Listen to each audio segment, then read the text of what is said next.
భగవద్గీత రోజు చదవడం అనే అభ్యాసం చేస్తాం మనం. ఎందుకంటే ఉదయం తెల్లవారుజామున 5 అవ్వకుండా రైలు దిగితే ఇవాళ మధ్యాహ్నం 1 గంట దాటిన తర్వాత నేను మౌనం విడిచిపెట్టాను. నాకు మాట్లాడటమే కాదు మౌనం చేయడం కూడా వచ్చు. మనకి మాట్లాడడం ఒకటి వస్తే ఎలా, అది కూడా పనికొచ్చే మాటలు మాట్లాడాలి, సమాజానికి పనికొచ్చే మాటలు మాట్లాడాలి. మనకి వేదంలో మాట చెప్పారు, సంగచ్చధ్వం సంవదధ్వం, కలిసి నడుద్దాం, కలిసి చర్చిద్దాం. మరి మనం అందరం కూడా డాక్టర్ జీ చెప్పిన మాట, ఆ బాట మనం పాటిద్దాము. కొంచెం అందరం చక్కగా చెప్దాం. వ్యక్తి వ్యక్తిలో దేశభక్తికై, వ్యక్తి వ్యక్తిలో దేశభక్తికై, అజేయమౌ సంఘటిత శక్తికై, అజేయమౌ సంఘటిత శక్తికై, ఆజీవనము సాధన చేసిన, ఆజీవనము సాధన చేసిన కేశవునకు అనుచరులమమ్మ, అందరము నీవారమమ్మ. వందనమో భారతమా, అందరము నీవారమమ్మ, మేమందరము నీవారమమ్మ. భారత్ మాతా కీ, భారత్ మాతా కీ. ఏం చెప్పారు డాక్టర్ జీ? వ్యక్తి వ్యక్తిలో దేశభక్తికై, అజేయమౌ సంఘటిత శక్తికై. ఇక్కడ డాక్టర్ జీ ఎన్నుకున్నది వ్యక్తుల్ని. ఒక్కొక్క వ్యక్తి విడిగా తయారైతేనే అది శక్తిగా మారుతుంది. ఆ వ్యక్తిలో ఏముండే అప్పుడు సమాజం బలంగా ఉంటుంది. వ్యక్తిత్వం ఉండాలి. ఏదో ఒక లోభం చేత, ఒక ఆశ చేత, ఓ కోరిక చేత కాక, నా దేశం, నా ధర్మం, మా దేవాలయాలు, మా గోమాతలు, మా తల్లులు, మా పిల్లలు, మా పల్లెలు, వీటిని నిలబెట్టుకోవాలి. ఈ సంస్కృతిని, ఈ సాంప్రదాయాన్ని కాపాడుకోవాలి. రాయలేలిన సీమలో రాయలుగా తిరగాలి. ఎవడో స్పాయిల్ చేసే వెధవలు వస్తే వాడిని బయ్య అనకూడదు అనే ఇంగిత జ్ఞానం కలిగి ఉండాలి. అదవుతుందా? శరీరంలో సగభాగం కోసుకున్నవాడో, శరీరంలో కొంత భాగం కోసుకున్నవాడో నీకు బయ్యా కాడు కాబోడు. అన్నంలో ఉమ్మేసేవాడు, ఉచ్చపోసేవాడు నీకు బయ్యా కాడు కాబోడు. భగవంతుడు ఉన్నాడని నమ్మినప్పటికీ వాడిని 1 అక్షరంతో, 2 అక్షరాలతో, 3 అక్షరాలతో మాత్రమే పిలవాలి అనే మూర్ఖుడు నీకెప్పటికీ బయ్యా కాడు కాబోడు. దేశాలని, ప్రపంచాన్ని ముక్కముక్కలు చేసి ధర్మనాశనం చేసేటువంటి వాడు, గోహత్య చేసేవాడు నీకెప్పటికీ బయ్యా కాడు కాబోడు. కాబట్టి ఎవరిని బయ్యా అనాలో, ఎవరిని అయ్యా అనాలో మనం తెలుసుకోవాలి. అందరినీ ఊరికే పాటలు పాడిస్తాం. వాడు ఎవడో రీమిక్స్ చేసాడు పొట్టోడని మనం పాడేస్తూ ఉంటాం. నేను చూసి ఎవరికి అర్థమైపోయింది. నేను ఒక పోస్టర్ చూశాను, ఒక ఫోటో. ఒక రైల్వే స్టేషన్లో 2 చేతులు కట్టేసి ఒక వ్యక్తిని ఆ నిక్కర్ తీసి కొడుతున్నారు ఆ పిర్రల పైన. ఆ కింద కామెంట్ ఏంటంటే, ఈ దేశానికి స్వాతంత్రం బోసి నవ్వులతో రాలేదురా, అలాంటి చోట కొడితే దెబ్బలు తింటే వచ్చింది. ఆ పదాలు మీకు తెలుసు, ఇక్కడ ఏం వాడకూడదని వాడలేదంతే. అర్థమైందా? కాబట్టి లక్షల మందిని ఉరి తీస్తే, లక్షల మందికి లక్ష్యం ఉంటే, వందే మాతర నినాదం కోసం లక్షల మంది జైళ్ళ పాలైతే, కుటుంబాలకు దూరం అయిపోతే, కుళ్ళిపోయి మరణిస్తే ఈ దేశానికి స్వతంత్రం వచ్చింది. మనం అనుభవిస్తున్నాం. వాడెవడ వల్ల వచ్చిందని కబుర్లు చెప్పకండి. వాళ్ళతో కూర్చొని కాఫీ టీలు తాగినోడితో, ఒక దెబ్బ కూడా తిన్నవాడితో. కాబట్టి మన పూర్వీకుల త్యాగాలు వ్యర్థం కాకూడదంటే మనం ఇప్పుడు బలంగా ఉండాలి. ఆ బలంగా ఉండే ప్రక్రియలో ఒక ప్రతిజ్ఞ చేయాలి. ఇందాక ఉన్నతి అద్భుతంగా చెప్పింది కదా, అది మనం చేద్దాం. ఆ ప్రతిజ్ఞ నిలబెట్టుకుందాం. అందరూ కుడి చేయేలా పెట్టండి. దీన్ని ఒక్కదాన్ని ఫాలో అయితే భారతదేశంలో చాలా మార్పు వచ్చేస్తుంది. చాలా చాలా. దీన్నే డాక్టర్జీ స్వాభిమానము అన్నారు, స్వభాష అన్నారు, స్వవేష అన్నారు. అందరం చెప్దాం, పాటిద్దాం కూడా. ఈ భారతదేశంలో, ఈ హిందూ రాష్ట్రంలో, ఈ ఆర్యావర్తనంలో, ఈ ధర్మభూమిలో, ఈ కర్మభూమిలో, ఈ పుణ్యభూమిలో, ఈ వేద భూమిలో, ఈ ఋషి భూమిలో, ఈ దేవభూమిలో హిందూగా జన్మించిన నేను, హిందూగా జీవిస్తున్న నేను హిందువుల దగ్గరే కొంటాను, హిందువుల దగ్గరే తింటాను, హిందువులాగే ఉంటాను, హిందువులకే ఇల్లు అద్దెకిస్తాను. భారత్ మాతాకి, భారత్ మాతాకి, హర హర హర హర హర హర. ఈ ఒక్క నినాదం గుర్తుపెట్టుకోండి. దేవుడికి పూలు పెడితే పుణ్యం వస్తుంది, నేను కాదన్నాం. కానీ ఆ పూలు ఎవరి దగ్గర కొంటున్నాం? నేను ఒక వీడియోలో, 2 వీడియోల్లో చూశాను. ఓ చిన్న పిల్లోడు బాలపంది, వాడు మా కుప్పంగాడికి నవ్వు వస్తుంది. వాడు బాటిల్లో నీళ్లు నోట్లో పోసుకుని పూలు ఇలా గుండ్రంగా పెట్టి అని పోసాడు దాని మీద. నీకు తెలీదు, తెల్లని పూలు చల్లగా ఉన్నాయి కదా అని చెప్పి మెల్లగా తెచ్చి అమ్మవారి మెల్లో ఎత్తాం. పుణ్యమా పాపమా? అందుకని హిందీలో దేకాలి. మీకు అర్థమైందిగా? అన్నపూర్ణ భోజనాలయం అంతే, లోపలికి వెళ్ళి భోజనం తినేసాం. ఆ స్కానర్లో కొడితే డబ్బులు అన్నీ పూర్ణాలే, అన్నపూర్ణ లేదు అందులో. శరీరంలో భాగం కోసుకున్నవాడిది అది. మొన్న వాడెవడో చెన్నై వెళ్ళి శరవణ భవన్ వాడికి కావలసింది తినేసాడు. డబ్బులు కొడితే ఉమ్ము బ్యాచ్, వచ్చ బ్యాచ్. అదేందిరా బయట బోర్డు అట్లుంది, లోపల ఇట్లుందంటే మేము వాళ్ళ దగ్గర లీజు తీసుకున్నాం. వాడు తీసుకున్నది లీజు, చేసేది గలీజు, మనం చెయ్యాలి రిలీజు. ఖచ్చితంగా చెప్పాలి ఎక్కడ కొనాలి, ఎక్కడ తినాలి. ఇది చెప్పకపోతే పానీపూరిలో ఉప్పు తక్కువైంది బెంగళూరులో, అంతే వేడివేడి పానీతో అది ఫిల్ చేసేసాడు. బుక్ కదండి, నిజంగా జరిగిందండి. అర్థమవుతుందా? అదేదో కారణాల్లో జరగలేదు, అన్ని పాప్కార్న్లు అలాగే ఉంది. అర్థమవుతుందా? అందుకని ఖచ్చితంగా మనకి తిరుపతిలో ఉంది ఇస్కాను.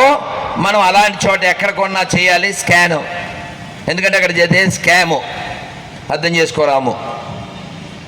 వాడి దగ్గరికి మనం కొనే ముందే ఆ షాప్ పేరు ఏమున్నప్పటికీ కూడా ముందు స్కానర్లోకి వెళ్ళాలి. ఎందుకంటే మొన్న వైకుంఠ ఏకాదశి సౌహబిలంలో ఉన్నాం, పొద్దున్నే వెళ్ళాం, తెల్లవారుజామే వెళ్ళి దర్శనం చేసుకుని ఇంకా చుట్టూ మన భక్తగణం ఉన్నారు కాబట్టి అసలు అంత పొద్దున్న మాట్లాడకపోవడం భావ్యం కాదు కాబట్టి మాట్లాడాను. క్యాజువల్గా వచ్చేస్తూ పూల అంగడి వాడు ఉన్నాడు. ఆ వీడియో ఇంకా బయట పెట్టినట్టు లేరు, తీసి 10 రోజులు.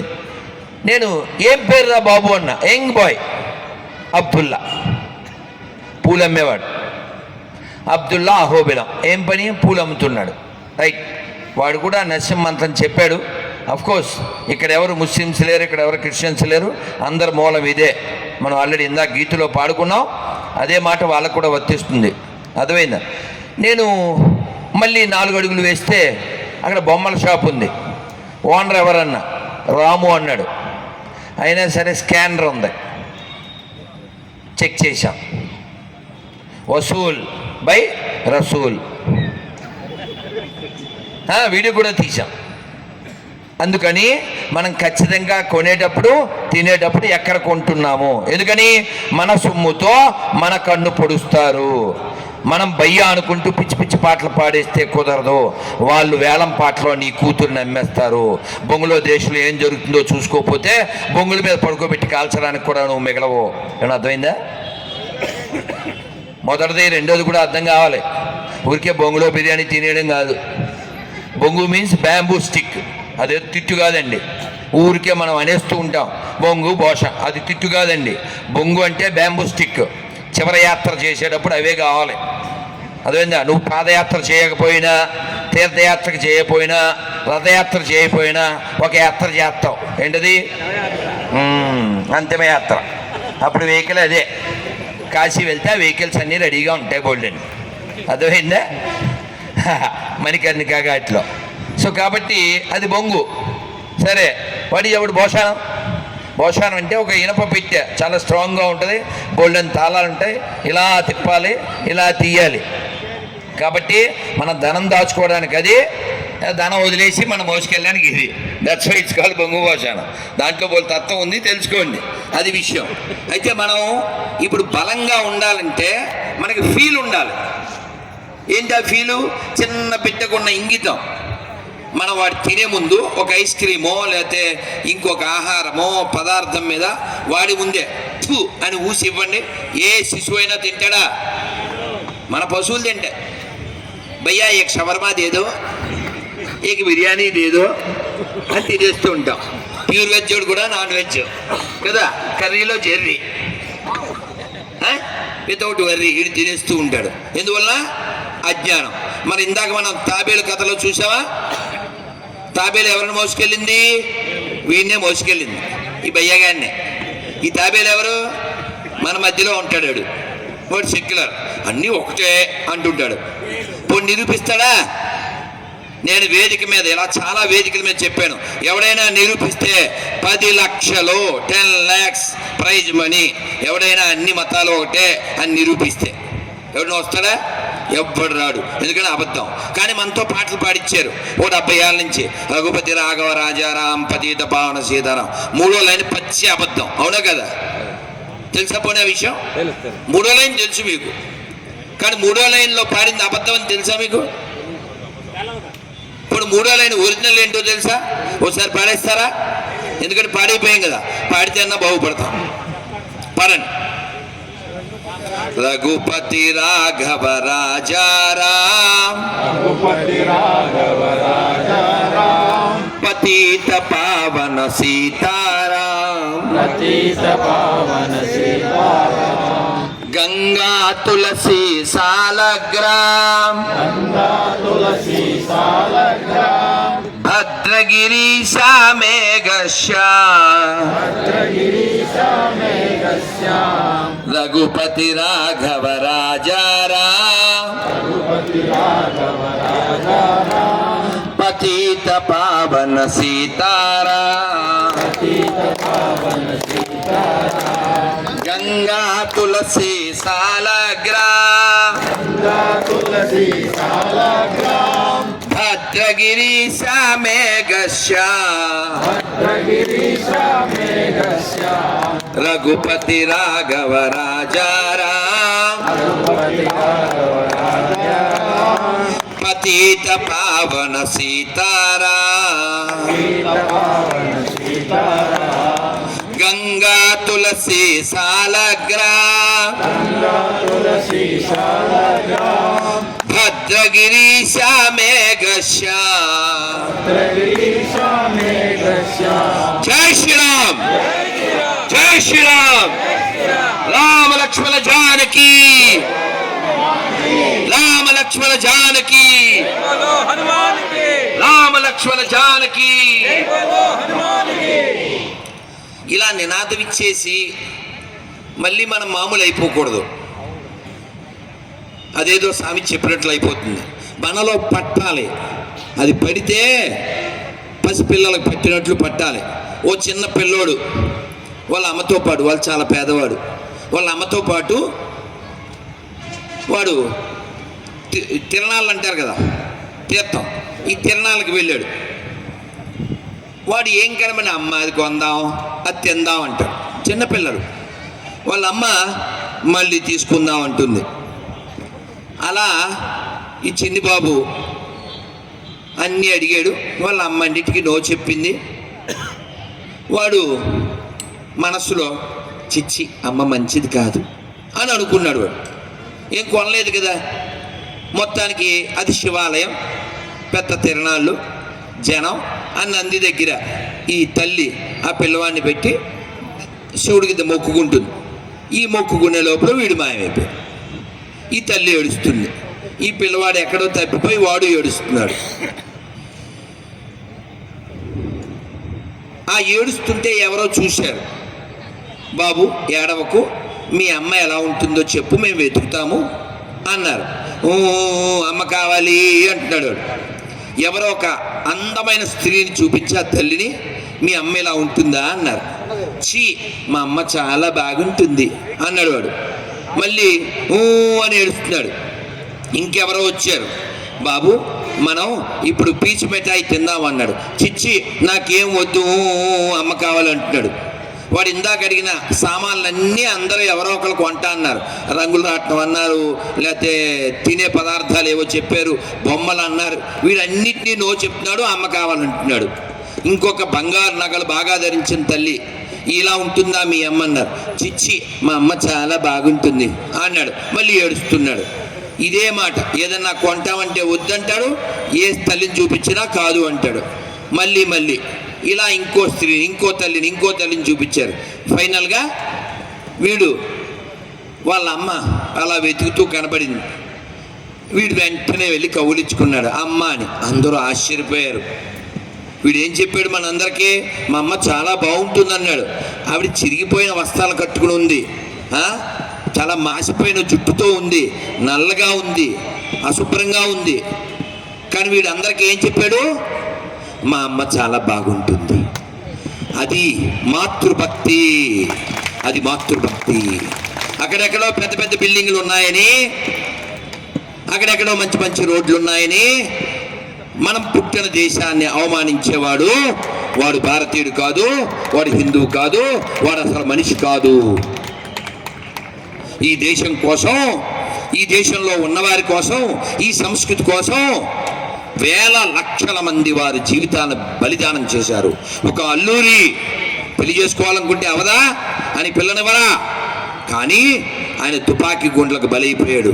ఎందుకని, నా కళ్యాణం కంటే లోక కళ్యాణమే నాకు ముఖ్యం అనుకున్నాడు. ఈ నేల మామూలు నేల కాదండి. వీరాది వీరులను గన్న మనయమ్మరా, ధారాళముగ భక్తవరుల విరజిమ్మెరా, కవులు గాయకులు నిస్వార్థ నాయకులకే, కవులు గాయకులు నిస్వార్థ నాయకులకే నెలవైనది భూమి అమ్మ అభయమ్ముచే.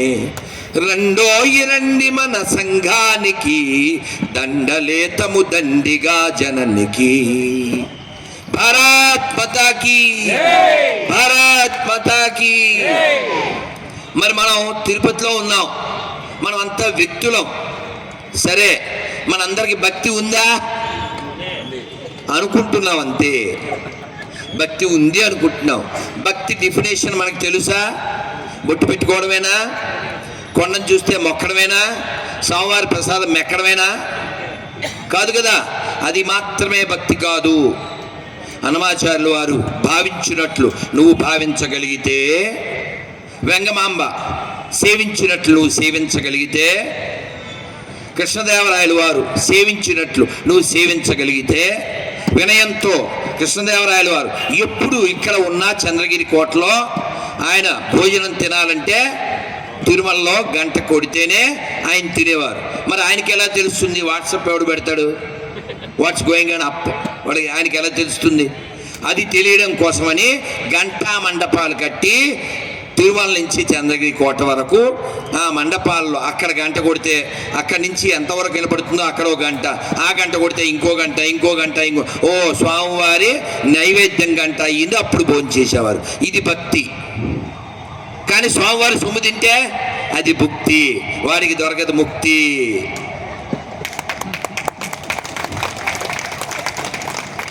అలా తిన్న వాళ్ళంతా మట్టిలో కలిసిపోయారు, కలిసిపోతారు. మనం చూసాము, చూస్తున్నాం. అయినా అని సాంగ్ పాడుకోవాలి. ఇప్పుడు చూడలే ఎంతమందిని చూసాం మనం. నేను అందుకే చెప్తుంటాను హోల్సేల్గా, కొండ మీద ఉన్నవాడు వెంకీ, ఆయన చాలా పెంకి, పెట్టుకున్నోడు కల్లా పగిలింది టెంకి, don't behave like a monkey. అయినా ఇంకా మంకీలు ఉన్నాయి కదా, ఇంకా మన తిరుపతిలోనే ఉన్నాయి. వాడు కులం కార్డు వాడతాడు, పార్టీ కార్డు వాడతాడు, హిందువులు అంటుంటాడు. వాళ్ళ పెళ్ళిళ్ళు వాళ్ళ పిల్లల పెళ్ళిళ్ళు చూస్తే తెలిసిపోతుంది వాడు హిందూయా రా బంధుయా, తెలిసిపోవట్లే. కాబట్టి మనం ఖచ్చితంగా పార్టీ కుక్కల్లా జీవించకండి, కులం కుక్కల్లా జీవించకండి, ధర్మానికి కుక్కలా విశ్వాసపాత్రంగా జీవించండి. అప్పుడు మనం పుట్టిన దానికి ఒక విలువ ఉంటుంది. లేకపోతే ఎందుకు మతం మారతాడండి వాడు? స్వాభిమానం ఉంటే మారతాడా? మీరు ఒక సింహం చేత గడ్డి తినిపించగలరా? దాని స్వభావాన్ని విడిచేది వెళ్తుందా? కుదరరు. అరే ఒక జంతువుకి ఒక ఫిక్స్డ్ మైండ్ ఉందే, నువ్వెవడా అసలు? ఎవరికి పుట్టావు? ఎందుకు పుట్టావు? ఈ దేశం ఏంటి? దీని మూలం ఏంటి? ఇవి ఎందుకు తెలియట్లే? ఎవడు నేర్పించట్లేదు. ఎక్కడ నేర్పించాలి? 3 చోట్ల నేర్పింపబడాలి. 1 అమ్మ బడిలో, 2 బడిలో, 3 గుడిలో. మేము బాను అన్న డిస్కస్ చేసినప్పుడు ఈ చర్చ కూడా వచ్చింది. ప్రతి ఇంటిపైన, ప్రతి హిందూ ఇంటిపైన కాషాయ జెండా ఎగరాలి.